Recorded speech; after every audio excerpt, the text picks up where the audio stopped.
Recordnya sampai sini ya tadi. Oke. Kalau sudah, nanti, nah ini saya akan kirim ya. Jadi nanti kalau yang punya komputer, kalau udah buat langsung, oke. Kalau yang belum, nanti ini saya akan ekspor biar nanti bisa dicobakan kalau punya komputer. Nah caranya misalkan nih, kan saya udah buat nih. Saya pengen ngasih ke Anda misalkan. Saya klik database-nya. Di sini saya punya ekspor. Jadi ada import, ada ekspor. Kalau ekspor kan jelas kan ya, ngeluarin, import untuk masukin ke sistem saya. Saya ekspor.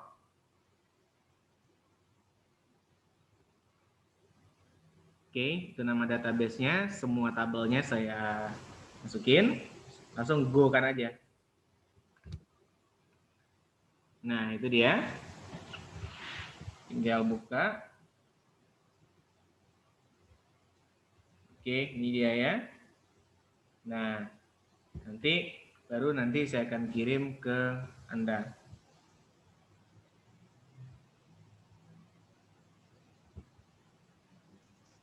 Nah, bentar ya, saya stop dulu ininya ya.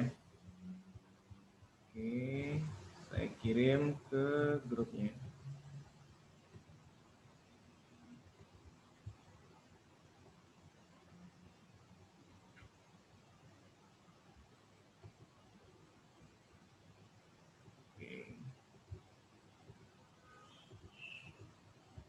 Nah, itu nanti tunggu aja ya, kita masih loading. Oke, itu udah saya kirim. Nanti cara importnya gimana gitu. Tadi kan saya udah ngirim tuh ya, yang ini dia. Ini dia. Kalau kita buka, ini dia bisa dibuka pakai notepad biasa. Oke, lambat deh. Nih.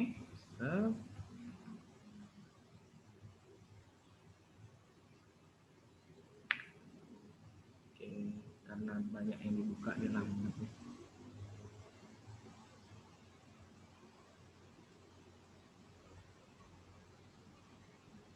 Nah, ini dia. Nah, bentuknya seperti ini nanti dia. Ya. Nah, ini dia. Nah, ini sih nanti saya belum jelasin ya. Nanti di mata kuliah SBD 2 nanti Anda akan tahu ini apa. Cuman sekilas saja saya review. Create table TB buku. Create table jelaskan ya. Create kan buat tabel namanya lah TB buku.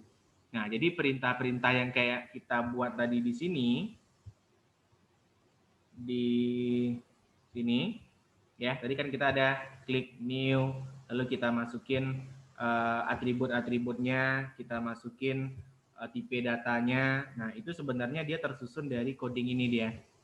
Kalau dibuat pakai ketikan coding. Ya, seharusnya sini ini belajar nanti di SBD 2 dia. Berarti kan create table, tabel buku ya. Buatlah sebuah tabel dengan nama TB buku di mana atributnya ada kode buku, tipe datanya integer, ya panjangnya 11 itu not null. Not null berarti nggak boleh kosong. ISBN, parcar, kategori, judul buku, nah itulah intinya sampai tahun terbit. Kalau ini adalah jenis yang akan ditampilin itu dari si MySQL-nya. Jadi dia namanya InnoDB untuk ini ya database yang MySQL yang versi yang terbaru. Kalau yang sebelumnya dia namanya MyISAM namanya, itu nggak dipakai lagi sih. Gitu. Jadi kalau ada yang ketemu masih pakai MyISAM, itu pakai database yang versi jadul dia. Nah ini yang InnoDB versi terbaru. Ya gitu juga semuanya itu. Ini insertnya. Nah nanti kita jelasin ini. Ini create table member, insertnya, table pinjam, TB buku, user. Nah yang increment tadi mana gitu? Ini dia pakai kayak gini codingnya nanti. Ya. Nah ini alter table buku. Jadi kalau alter table nih kayak update dia. Ya, update tabel buku tersebut. Update-nya adalah add primary key kemana? Ke kode buku gitu. Alter table member. Nah, jadi setelah kita buat, kita edit ya table membernya ini kita add-kan name. Begitu juga untuk TB pinjam, TB user. Nah, kalau yang ini auto increment-nya tadi alter table TB modify ya. Kode bukunya kita tambahin auto increment. Ini kalau perintah-perintah yang kita buat secara otomatis tadi dari sini tadi ya, waktu kita klik ini, terus kita klik ini misalkan saya buat barang ya. Nah, saya klik ini gitu misalkan. Nah, perintah-perintah yang tadi itu di sini, nih, itu adalah apa-apa yang kita ketikin tadi di sini tadi. Kita buat kode, kita buat ini, tipenya ini, kita kasih primary key, kita kasih AI gitu. Nah, hal-hal yang seperti itu ya dijabarkan dengan bentuk sebuah coding program ya. Itu adalah MySQL tadi. Itu dia terbentuk dari perintah seperti ini dia. Nah, ini udah saya kirim tadi di grupnya. Jadi kalau misalkan yang nggak nampak bisa dilihat di situ. Udah terkirim ya. Nah, oke, ini kita close. Ini kita masuk ke sini. Nah, ini adalah tabel yang kita butuhkan. TB buku, member, pinjam. Kita pengen ngelihat bentuk view-nya. Anda bisa cek ke sini.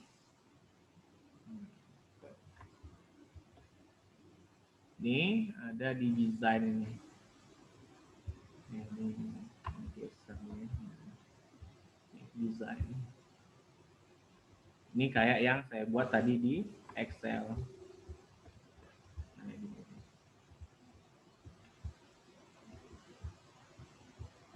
Ya, ini dia view-view yang kayak gini tadi. Nih, nah, makanya disaranin desain dulu nih di sini. Nggak mesti pakai Excel sih, pakai tulis-tulis tangan juga bisa gitu. Kalau saya pribadi juga kadang saya tulis tangan sih.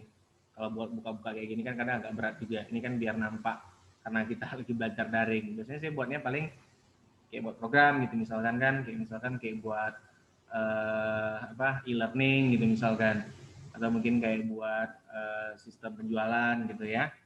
Kita buat pakai HPS aja gitu. Itu kebiasaan sih ya, tergantung dari Anda sih kebiasaannya seperti apa. Kalau saya pribadi sih saya biasanya buatnya kayak gitu. Saya buatin dulu di kertas, ini kebutuhannya ini, oh ada yang kurang nih, tambahin lagi gitu.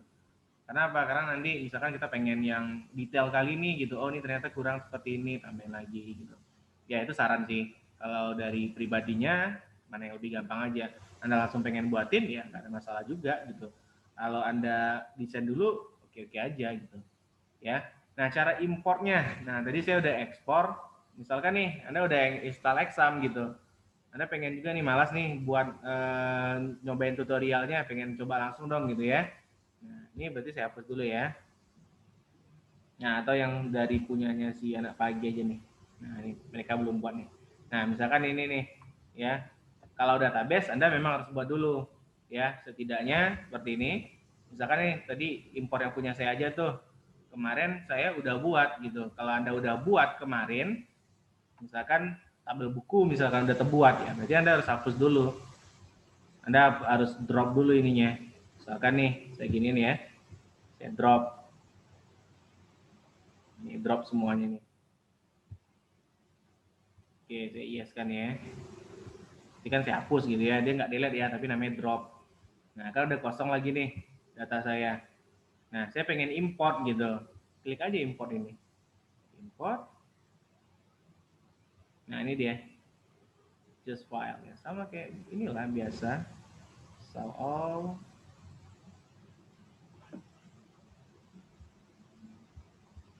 Oke, saya masuk ke sini. Nah, kita cari aja yang tadi. DB.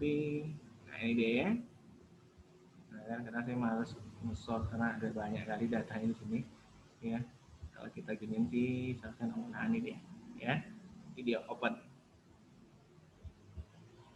Oke, sudah tinggal di Google aja. Nah, tunggu sampai selesai. Karena kebetulan sedikit ya, seharusnya dia cepat. Kalau dia banyak datanya dia lama di sini. Nah, gini. Udah, jadi udah kejalan deh gitu aja. Itu cara untuk importnya. Jadi apapun yang apa ya namanya Anda download gitu di internet, ini cara importnya ya gitu aja. Ya, itu kalau kita pakai ini namanya PHP MyAdmin. Seperti yang sampai kemarin ada cukup banyak. Ini kalau bisa disebutkan namanya adalah manajemen sistemnya ya, atau kalau dalam konsepnya namanya adalah RDBMS ya. Jadi untuk apa namanya database manajemen sistemnya. Jadi bagaimana untuk ngerancang database-nya, ngedesainnya lebih apa namanya, lebih fleksibel, lebih gampang gitu ya. Ini ada PHP MyAdmin ya, fiturnya ya seperti itu aja sih gitu ya. Oke, kalau misalkan database-nya udah jadi, udah clear, udah terbuat, lalu apa yang selanjutnya kita lakukan? Yaitu adalah melakukan desain terhadap sistemnya. Ya, berarti kita masuk ke sini lagi. Nah, ini. Nah, tadi kan dia nggak ada ini ya, beda ya. Tadi kan kita rancangnya di SQL, ini di NetBeans gitu. Kenapa sih nggak di NetBeans aja buat database-nya gitu? Nah, nggak bisa ya, karena dia nggak satu kesatuan. Di NetBeans itu nggak ada database-nya, kecuali memang bukan kecuali sih ya, satu keluarga lah kalau saya bilang sebut namanya ya, itu ada namanya database Oracle, itu juga ada, cuman itu berbayar dia, jadi nggak free. Kalau MySQL dia free dia, makanya orang lebih banyaknya pakai itu gitu, open source dan dia free juga, jadi dia nggak satu kesatuan ya. Kalau satu kesatuan itu nanti ada, kalau kayak belajar Android ya, itu ada satu kesatuannya, ada programnya Android, ini database-nya namanya adalah SQLite, itu dia bisa dibilang ya sepaket lah gitu ya, jadi dia langsung sinkron. Kalau ini dia enggak gitu. Kenapa sih enggak buat? Ya itu memang dari sananya gitu ya. Jadi dia buatin antarmuka program pakai NetBeans atau pakai Java, lalu untuk database-nya dia pakai MySQL. Oke,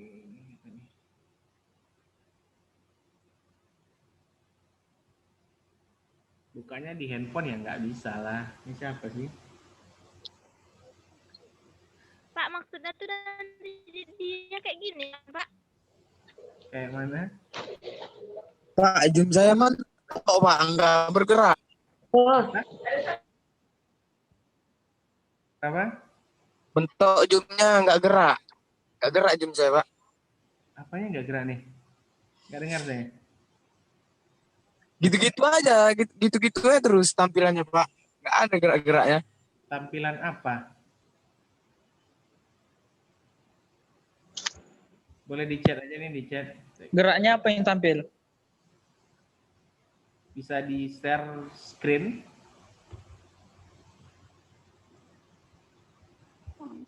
Apanya nggak tampil? Kan bisa di share screen di sini nih.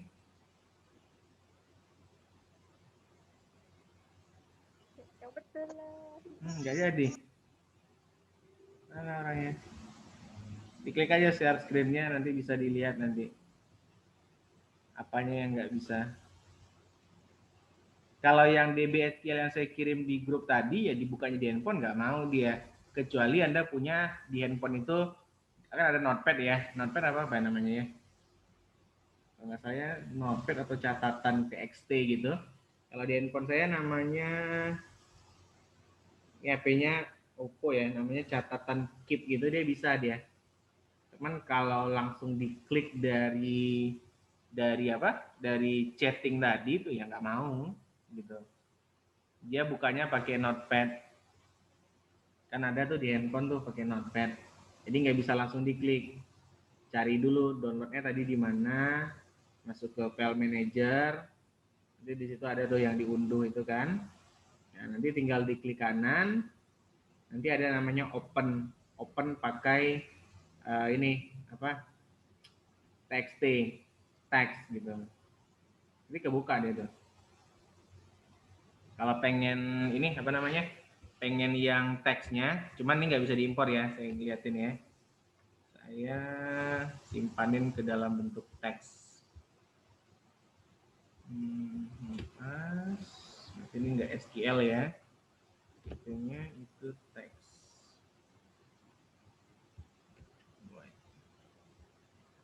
Nah ini.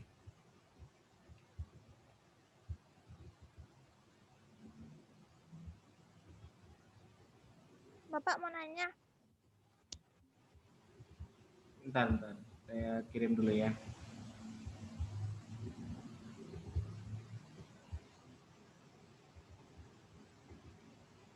Nah, ini. Oke, silakan. Siapa tadi? Silakan. Hasuri, Pak. Ah, Yang dimaksud sistem tuh kayak gini ya, Pak? di foto kali lah. Ya kayak gitu nanti antar mukanya kayak gitu. Kayak gini deh. Ini kalau dibesarin nggak bisa ya? Oh, nggak bisa. Ya, nanti kita setelah ini buat itu kita, buat desain antar muka itu kita. Ya. Oke, yang tadi, yang kamu tadi yang mana dia? Nggak jadi di-share.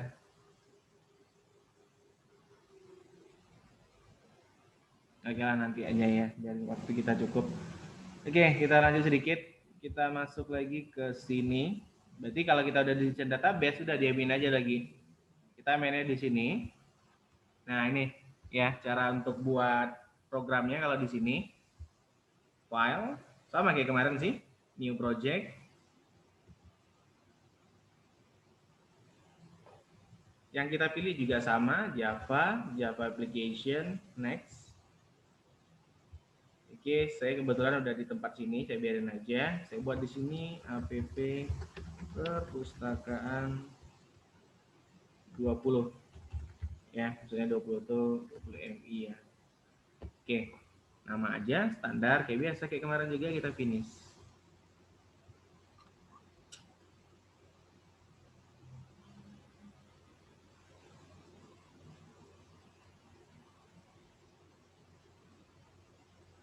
Nah, itu basicnya kita biarin aja. Nah, cuman di sini kita akan buatnya lebih detail. Kenapa lebih detail saya bilang? Karena tadi kan kita buat database. Database itu adalah pengolahan data. Di mana pengolahan data itu bisa melakukan, tadi ada create. Ya, di sini tadi saya udah catat. Nah, ini, jadi dia bisa create, dia bisa read, dia bisa update, dia bisa delete. Berarti itu adalah manajemen data. Nah, di dalam sini otomatis kan kita udah punya 4 tadi ya, kita punya data buku, data member, peminjaman, lalu ada user. Nah, akan lebih bagusnya terstruktur dan lebih bagus lah kalau saya bilang ya, kita harus buatin packet seperti ini sesuai dengan kebutuhannya. Nah, berarti saya klik di sini, di kanan, saya buat packet baru, saya sesuaikan aja dengan nama tabel kita. Misalkan kata buku. Oke, buat satu lagi. Data member. Jadi bisa dibilang kayak folder-folder ya, kayak Office lah. Misalkan Anda punya materi akses, ya nyimpannya nanti di folder akses. Anda punya materi Excel, ya simpannya di folder Excel. Anda punya materi PowerPoint, nyimpannya di PowerPoint gitu ya. Kayak gini juga. Data buku ini nanti terdiri pertama pasti dari desainnya, lalu nanti ada antar mukanya, lalu nanti ada namanya metode untuk CRUD khusus masing-masing data tersebut. Data buku punya CRUD sendiri, data member punya CRUD sendiri gitu. Jadi biar dia rapi. Nah, data pinjam ya, peminjaman lah ini ya. Data user. Nah, seperti ini. Saya contohkannya, mungkin time-nya bentar lagi dia habis tuh ya. Jadi saya contohin aja yang paling ini dulu, yang di awal kita buat nih data buku. Nah, ini cara untuk buat desain antar mukanya. Yang ini dihapus nggak? Biarin aja dulu. Ya, nanti sih dihapus sih. Nah, kita biarin aja dulu. Nah, ini kita desain dulu. Klik kanan. Nah, kalau kemarin kan kita buatnya pakai ini nih. Nah, ini tinggal 10 menit lagi ya. Nanti kalau dia mati misalkan, berarti dia udah habis tuh. Nah, kita ngambilnya ini ya, Java Frame Form. Kita buka, klik. Nah, saya buatnya data buku. Saya kasih aja namanya form garis bawah data buku. Nah, jadi kalau di sini saya buatnya huruf besar awalannya ya, karena kan dia untuk buat sebuah kelas. Jadi kalau kemarin kita buatnya Java class, kan yang terbentuk hanya satu file, namanya lah class aja, atau titik Java aja. Tapi kalau kita buat menggunakan tadi frame from, nanti ada 2 file dia nanti. Nanti kita bisa lihatin. Cuman yang ke view itu cuma 1, tapi sebenarnya dia terdiri dari 2. Kenapa kita buat awalannya yang ini besar gitu ya? Nah, kalau saya sih beradinya karena memang di awal kan kita sampaikan bahwasanya untuk membuat sebuah kelas itu sebaiknya diawali dengan huruf besar. Nah, kalau yang lainnya itu ya terserah aja sih sebenarnya. Itu biar dia sama dengan filenya. Kita finish.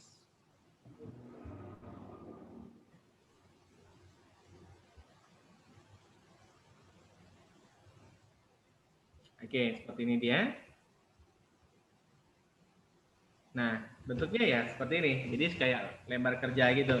Nah, ini dia cuma satu kelihatan. Cuma dia sebenarnya terdiri dari dua. Ya, di sini satu, di sini satu dia nanti. Ya, kalau saya liatin.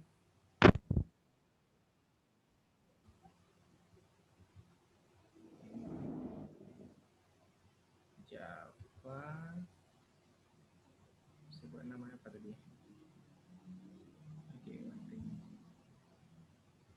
APP Perpustakaan 20 MI. Nah, ini dia. Ini. Nah, ini dia. Kita bisa lihat ada dua file yang tercipta. Jadi kalau di sininya dia cuma satu gitu ya. Cuman sebenarnya dia terdiri dari dua. Dan kalau kita nge-view ke sininya, ngelihat ke desainnya ini, yang ini satu, ini namanya adalah file yang ini. Nah, yang ekstensinya adalah form ini.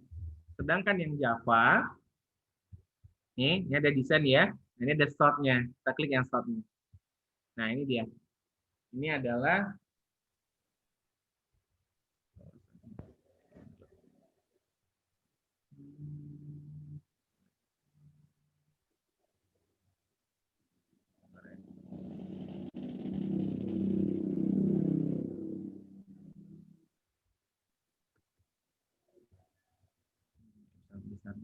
oke. Nah, ini. Jadi dia dua, ini satu, ini satu. Jadi itu adalah satu paket. Ya, ini packet, ini dia. Ya kan? Ini kelasnya, ini dia.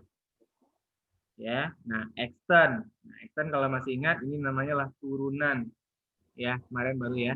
Extend Java Swing Frame. Jadi kalau kayak kemarin kan semester 1 kita buat sendiri tuh. Ya, kita buat sendiri turunannya, induknya gitu. Kalau ini dia sudah tercipta dari si NetBeans. Itu khusus untuk yang ini. Desain ini tadi. Nah, itu kelas. Nah, kalau ini kalau masih ingat namanya adalah konstruktor. Ya, namanya sama dengan ini. Nah, ini adalah metodenya, init komponen. Nah, kebetulan komponennya kan masih kosong nih, desainnya masih kosong, jadi nggak ada apa-apa, masih form aja. Nah, kalau ini kayak desain gitu. Nah, yang ini juga kalau masih ingat, ya masih ingat, di sini aja nih. Ini kan main, berarti gunanya adalah untuk agar si formnya bisa berjalan di awal. Jadi kalau Anda jalankan, kan?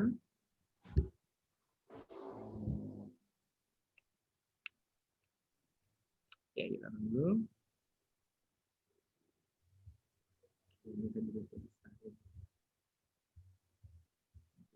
Nah, bentuknya kayak gini jadinya. Nih, karena dia kan masih kosong ya, jadi belum ada apa-apanya. Kalau kemarin kan dia runnya di sini nih. Kalau sekarang dia udah bentuk kayak aplikasi gini dia. Nah, ini. Nah, ini nanti kita bisa desain, kita besarin, kita bisa desain di sini. Ya, jadi dia punya terbuka yang lebih menarik, logonya bisa kita rubah gitu ya. Kita bisa kasih gambar, warna dan segala macam. Oke, kalau nggak stopnya ya close aja ini sih. Nah, oke, ini bisa dikecilin. Nah, oke, ini dia biar ngejalan. Lalu yang init tadi, oh nanti kalau kita udah masukin komponen dan nampak dia. Nah ini dia. Saya klik ya. Nah, ini memang kebentuk langsung secara otomatis ya. Nih. Jadi itu kita nggak boleh otak-atik, ya. Kita nggak bisa otak-atik. Jadi itu memang sistem yang buat. Jadi ini jangan dihapus, jangan ditambahin juga, gitu. Ini nggak bisa ditambahin dia. Nah, oke. Terus ini ya. Nah, tuh. Variable declaration, do not modif. Jadi Anda nggak boleh ngubah katanya. Itu kalau pengen ngubah itu langsung dari sistem. Nanti ada caranya. Ini ada tulisannya juga. Ya, warning, do not modif this coding. Jadi Anda nggak bisa rubah ini gitu. Ya, kalau Anda rubah nanti dia nggak jalan gitu. Jadi coding yang udah dibuat sama sistem seperti ini udah biarin aja. Lalu apa yang harus kita lakukan? Kita desain di sini. Nah, untuk ngedesain si NetBeans-nya, kalau kita udah pakai from atau form tadi, dia nyertain ini ada 2 buah palette di sini atau 2 buah jendela lah kalau saya bilang ya. Ini ada namanya palette satu lagi ada namanya properties. Nah, jadi dia 2 seperti ini. Nah, komponen-komponen ini apa sih gitu ya? Komponen-komponen ini adalah antarmuka yang disediakan oleh NetBeans-nya. Misalkan Anda pernah lihat contoh ya, mungkin kayak di kasir gitu ya, atau mungkin kayak aplikasi web Anda yang Anda buat HTML itu ya, Anda kan punya juga tuh, jadi tipe text, tipe date, tipe text area, button, sama seperti itu. Si NetBeans juga punya hal-hal seperti itu.